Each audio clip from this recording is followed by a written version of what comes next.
May nagtanong sa akin, Boss Ray, good PM po. Tanong ko lang po, pwede po bang yung field officer ang magdala ng demand letter?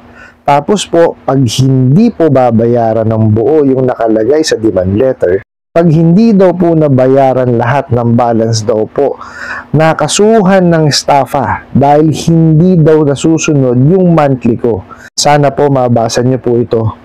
Hingi lang po ako ng advice. TY po, God bless po, and more subscriber. Maraming salamat po dito sa pinadala niyo pong katanungan.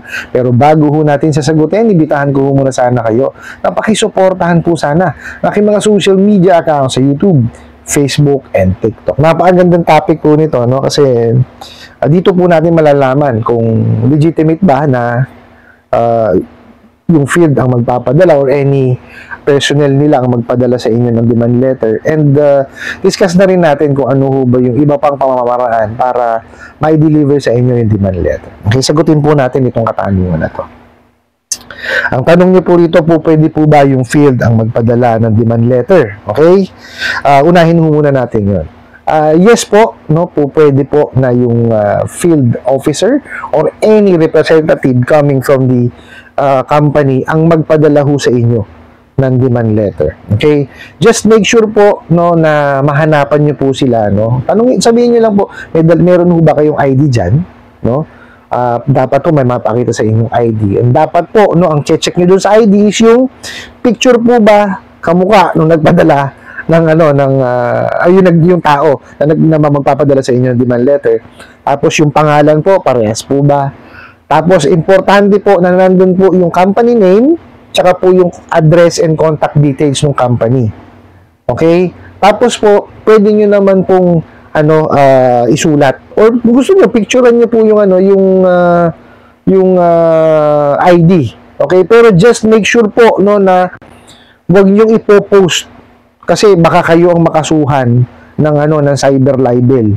Baka mamaya kasi i-post nyo na merong paninirang puri, no? Importante ho ito sinasabi ko sa inyo, ha.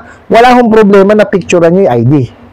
Okay? Pero gamitin nyo lang po ito as your reference. Kasi meron ho ang gumagawa niya na ipinapahiya po yung pinicturean nilang ID, pinapakita sa sa social media. Huwag nyo hong gagawin yun. Kasi baka mamaya kayo pa po ang mabaliktad. Kaya sinasabi ko sa inyo to. Okay? So, ganun po, no? Ulitin natin. Pwede nyo hong picturean. Okay? Pero for your reference only. Okay? So, ngayon, pag na-check nyo na yung legitimacy nung nagpunta sa inyo na nagbadala ng demand letter, i-receive nyo po yung demand letter. Wala namang problema yun. Ngayon, kung ayaw nyo na pong receivein, wala rin naman pong problema. Kasi may paraan naman po dyan para mapatunayan po yung nagpadala sa inyo ng demand letter na na-receive nyo po yung demand letter. And which is, ito po yung affidavit of service. Okay?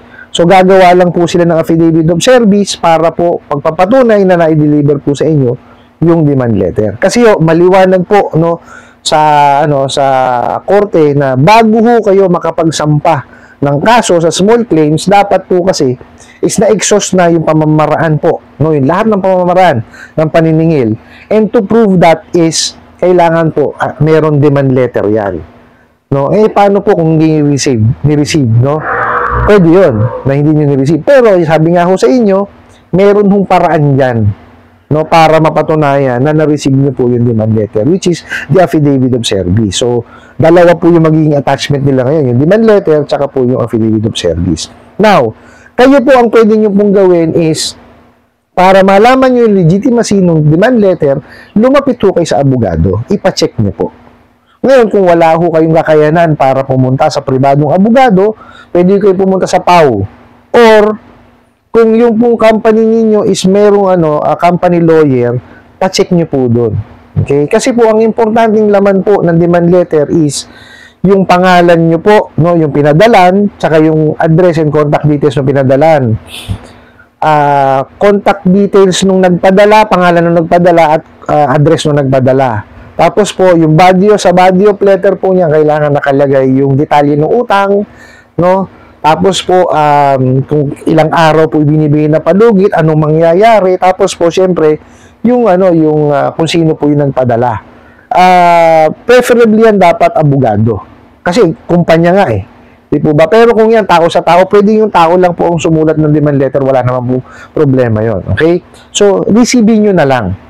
Kasi ganun din naman eh. Kasi sa totoo lang po, yan pong demand letter is pagkakataon, no, para po mabayaran nyo yung utang ninyo.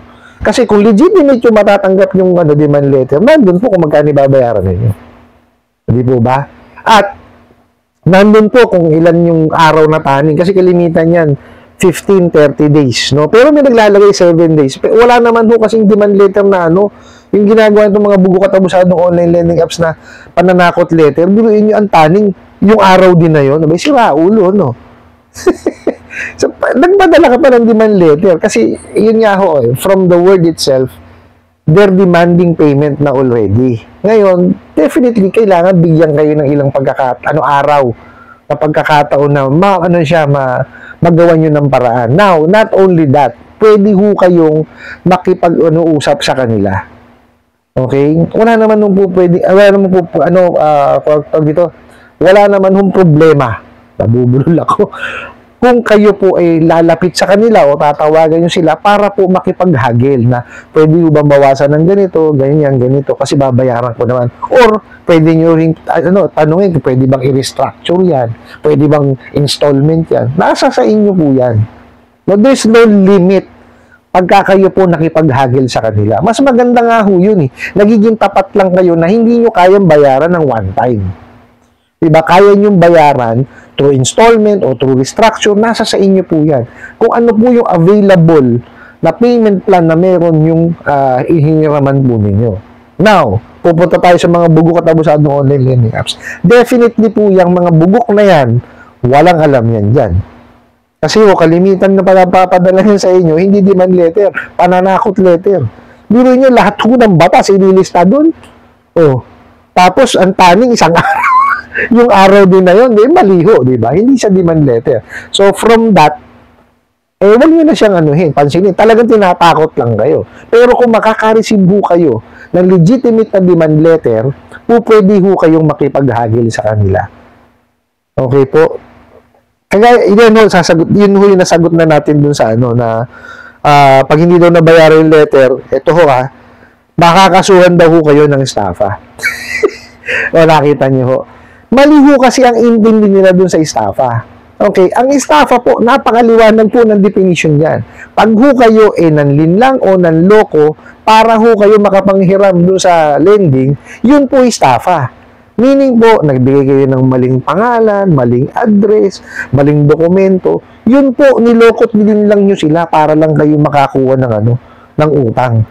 So, maliwanag po na estafa yun. And kailangan nyo mapatunayan pa po sa korte. Pagka ho yun napatunayan sa korte na na-estafa yun, meron pong kaakibat na penalty kulong yun. Mabigat talaga siya. Di po ba? Pero dito sa sinasabi ng mga bugok at abusadong online lending apps na pag hindi nagbayad, estafa agad, mali po yun. Hindi ho yun ang definition ng estafa. So, nasabi ko na ho kanina sa inyo. Okay, huwag niyo hong paniniwalaan yung mga gano'n. Kasi ang hindi po pagbabayad ng utang lamang. Ibig sabihin, na-delay pa lang kayo ng bayad. Hindi ho hindi ho criminal case yan. It's a civil case. Kaya nga po meron tayong small claims court eh. Di po ba? Doon ho yan, lilitisin. Actually, mediation lang yan. Hindi ho kailangan ng abogado. So, maliwanag ho na ito mga ginagawa ng mga abusadong online lending apps na mga ahente, puro pananakot lamang. Okay po, mapunta ho tayo. Ano pa po ba yung ibang pamamaraan ng pagpapadala ng demand letter? Pwede ho yan through snail mail, yung traditional way ng pagpapadala ng sulat. Yung po through courier, pwede po yan, at through email. Okay, yung una po, yung field o yung personnel nila ang nagpapadala ng sulat. Through snail mail, through courier, tsaka email. Yung email po ang pinakahuli na pwede na kasi meron na tayong e-commerce law. Marami kasi nagsasabi na hindi daw legitimate pagka po email ang ginamit sa pagpapadala ng demand letter. Hindi po, tinatanggap na po ng hukuman pagkagaling po sa email. Okay po? Kasi yan, ang importante lang naman po kasi sa demand letter is maparating nyo doon sa kabilang partido o doon sa nanghiram na dinidemand na ng kumpanya yung bayad ninyo. No, at dapat nakasaad po yun doon. Yun po yung legitimate na, na demand letter. No, sana lang po maliwanag kasi marami po nalilito dyan. Okay, marami nagsasabi na ang demand letter daw po dapat pinapadala sa sulat. Yun lang daw po. Hindi po. Ulitin ko po, pwede po yan padala yung traditional way, yun nga pong sa mail, yung traditional mail, yung snail mail, courier, email, at saka po any field officer o any representative po ng kumpanya. Okay po? Doon po sa nagpadala, wala ho ko iba sasabihin, kundi yan ipag-ipunan, tsaka bayaran nyo po para matapos na. No, mawala na rin kayo ng isipin. Yun lang naman no, ang ano natin dito, tawag dito, yung ating gusto lang naman iparating o gusto ko lang naman itulong sa inyo is at least, no, mabawasan yung inyong stress, no, yung inyong anxiety, depression, no, tsaka yung emotional stress ninyo. Kasi napakabigat niyan. Yan yung gusto kong itulong sa inyo no, para mabawasan po yung isipin niyo. Kasi hindi ho nyo magagampanan yung inyong pang-araw-araw na gawain, no? Kung meron kayong isipin ganyan, yun ho yung gusto kong i-contribute po, no? Para ay paano makatulong naman ho tayo. Okay po. I hope nasagot ko po itong katanungan na to at sana po yung makatulong. Maraming salamat po sa inyong walang sawang pagsuporta at panonood sa akin mga videos. Maraming salamat po sa inyong pag-like, pag-share, pag-comment at pagtatanong. And kunin ko na rin po itong opportunity na to na imbitahan po sana kayo na pakisuportahan po sana ang aking mga social media accounts sa YouTube, Facebook, and TikTok. Hanggang sa muli po, yun lang.